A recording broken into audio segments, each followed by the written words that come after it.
Mi nombre es Apolonio García Zúñiga. Quiero empezar con algo que siempre me han preguntado, incluso mi familia, mis hijos y ahora mis nietos. ¿Por qué participé? ¿Por qué tomé la decisión de que fui un activista político? ¿Por qué a los 18 años estuve recluido en la penitenciaría del Estado? ¿Por qué? ¿Qué me motivó? Aquí tengo unas cifras de mis motivaciones. En aquellos años, 16 años que empecé el activismo político, el activismo estudiantil, se vivía en el estado de Oaxaca una gravedad extrema de desigualdad social.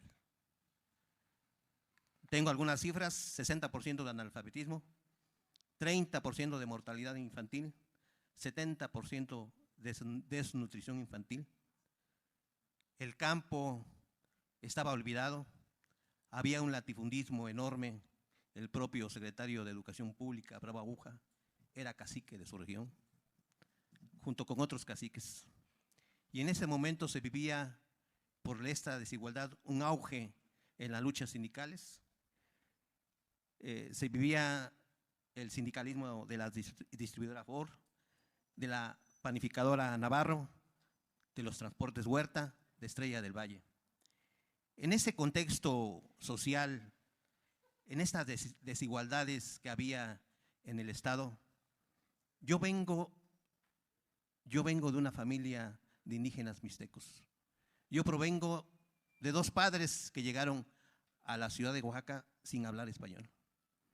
De un padre que siempre trabajó de peón, de ayudante de casas, y que ya a edad grande se tituló de médico veterinario, y que después de los años nos trajo a vivir a su tierra como jefe de la planta avícola de lo que es ahorita la preparatoria número 7. A pesar de que las condiciones económicas que ya vivía la familia eran estables, de nivel medio, yo sentía mis raíces indígenas, veía las desigualdades sociales. Yo viví esa desigualdad de chico. A los 16 años que entré a la universidad, justo en diciembre de 1975 que entré a la universidad, empezó la huelga de la universidad en la lucha por la democratización de esta misma. Y afortunadamente me tocaron maestros que nos inculcaron, que nos forjaron en estos ideales democráticos, en estos ideales de la lucha por que estas desigualdades se terminaran. Toda mi participación en la universidad eran en dos temas. La misma organización de Nezahualcóyotl nos exigía que fuéramos buenos alumnos, y la misma organización de Nezahualcóyotl nos pedían que fuéramos buenos activistas. Todo el proceso democrático universitario lo viví como activista. Lo viví en la marcha, caminata que partimos a la Ciudad de México. Lo viví en el movimiento democrático. Prendió esta idea de que el estudiantado hizo que la mayoría de la base estudiantil nos apoyara, y que al final, en el mes de mayo de 1977, Felipe Martínez Soriano, en un referéndum, fuera electo como rector de la universidad. Pero también viví la experiencia de la confrontación en contra del porrismo que vivíamos en la universidad. Los primeros años de preparatoria sufrimos lo que los de tercer año le hacían a los de nuevo ingreso, los pelaban, los mandaban a echar corridos, que nosotros pedíamos algo en el mostrador y cuando se volteaba el empleado corríamos y se lo teníamos que entregar a los chavos que nos mandaban. Cuando ingresamos a segundo año, la organización de Nezahualcóyotl tiró todo eso, quitamos ese modo de bienvenida a los de nuevo ingreso. La organización de Nezahualcóyotl creció tanto y fue como parte medular del proceso democratizador, que en todas las escuelas teníamos compañeros de la ON, todas las preparatorias, en las facultades. Cuando había que hacer algún acto, alguna tarea, en un ratito llenábamos un camión de 30 militantes. Era tal la fuerza que nosotros teníamos, que es precisamente por esa fuerza poderosa que tenía la organización de Nezahualcóyotl, que el Estado se fijó como meta la destrucción de nosotros. En el año fines del año de 1976, principios del 77, todas esas desigualdades sociales estallan en el campo y en la ciudad.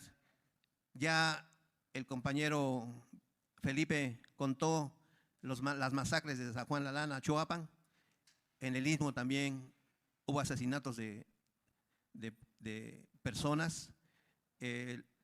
También algunos colegios del Istmo e institutos hubo represión, hubo aprehensión de estudiantes. Y para nosotros que supimos de estas masacres, de estas detenciones arbitrarias, de esta represión del Estado, no nos cruzamos de brazos, y lo que nosotros hicimos para que el Estado viera nuestro descontento fue la quema de camiones, fue el enfrentamiento con la policía, fue la expropiación de algún tráiler de la CONASUPO para regalárselo a algunas colonias y para llevar víveres en la escuela de medicina donde estaban las guardias del movimiento democrático. Este proceso fue evolucionando, el enfrentamiento en contra del Estado fue creciendo y a finales del año de 1977 sabíamos nosotros que el Estado ya estaba preparando la represión. En el mes de septiembre, la organización armada clandestina Unión del Pueblo nos llama a muchos de nosotros, no sé a cuántos, al menos a mí me llamó, y nos ofreció como alternativa ante la represión del Estado ingresar a sus filas. Nosotros sabíamos que ya venía la represión, nos habíamos leído reportaje al pie de la horca de Julius Fuchs, habíamos leído mucha literatura de revolucionarios de Sudamérica, los Tupamaros. De algún modo estábamos preparándonos para lo que se avecinaba. No sé cuántos dijeron que sí al ingreso de la Unión del Pueblo. Yo dije que sí. A fines de 1977, a la par de la actividad democrática en la universidad, a la par también tenía actividades ordenadas por el grupo armado. Y llega la represión en diciembre de 1977. Desafortunadamente, un grupo de compañeros fuimos a la casa de uno de nosotros y ya la policía judicial la estaba cateando. Corrimos para escaparnos, uno de nuestros compañeros salió herido de una pierna y a mí me tomaron detenido. Fui llevado En aquel entonces estaba llena de detenidos, de muchos estudiantes en lo que antes conocíamos como el cuartel de bomberos. Ahí ya tenían la Brigada Blanca, ya tenía en su lista los nombres de todos los militantes de la organización de Nezahualcóyotl. Nos separaron. Posteriormente me llevaron a una cárcel clandestina el 16 de diciembre hasta el día 26 de diciembre, que estuve desaparecido y torturado con algunos compañeros que ya dieron su testimonio.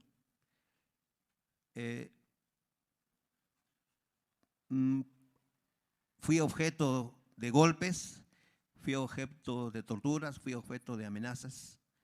Afortunadamente nunca pensó la policía, la militancia de grupos armados ya había cundido. Muchos de nosotros que ya teníamos empleo, ya nos tenían en sus manos. No pudieron en aquel momento detener a los líderes del movimiento democrático. Detuvieron a las bases que éramos nosotros. Recuerdo que cada mañana, cuando estábamos tirados, vendados en esa cárcel clandestina, llegaba un coche y se arrastraba, y al rato oíamos sus gritos de dolor, oíamos los gritos de la tortura que le aplicaban. Tenía yo un compañero que lo torturaron más que a mí por ciertas condiciones que él actuó antes, y siempre que llegaba a mi lado tenía yo que asobarle los brazos, tenía yo que asobarle las partes que le dolían por la tortura que le aplicaban. Todas las mañanas cuando llegaba el carro y se oía la puerta, yo creo que empezábamos a temblar. Aparte de la tortura física, se vive la tortura emocional, de saber que al otro día o más tarde te tocará tu turno para la tortura. Por diversas circunstancias fui procesado por delitos federales. Estuve en prisión 1 año 9 meses y salí de prisión amnistiado por la ley que decretó el presidente José López Portillo. Al salir de prisión, seguí militando como activista político en el Frente Nacional Democrático Popular, ya como dirigente social, en activismo en diferentes regiones del país como representante del FNDP. Y de algún modo también volvieron a buscarme y seguí militando en el grupo armado, porque las condiciones políticas, sociales en el país no habían cambiado, porque las condiciones políticas de cada uno de nosotros nos obligaron a tomar esa decisión personal de tomar otra vía más radical para cambiar el estado de cosas que vivía el país. Muchos de nosotros dejamos nuestras casas, la tibieza de las cobijas, el almuerzo caliente de las mañanas, y salimos del estado para seguir nuestra lucha. Muchos años después volví a regresar a Oaxaca, volvimos a reencontrarnos con nuestros compañeros de la organización de Nezahualcóyotl y hemos seguido participando. Participamos activamente en el 2006 con toda nuestra experiencia, con todo lo que nosotros habíamos vivido antes, y seguimos actuando, seguimos discutiendo este proceso que vive el país, y tratamos desde nuestras trincheras, desde nuestro lugar que nos toca actuar, aportar lo poco o mucho que la experiencia nos dio. Muchas gracias por su atención.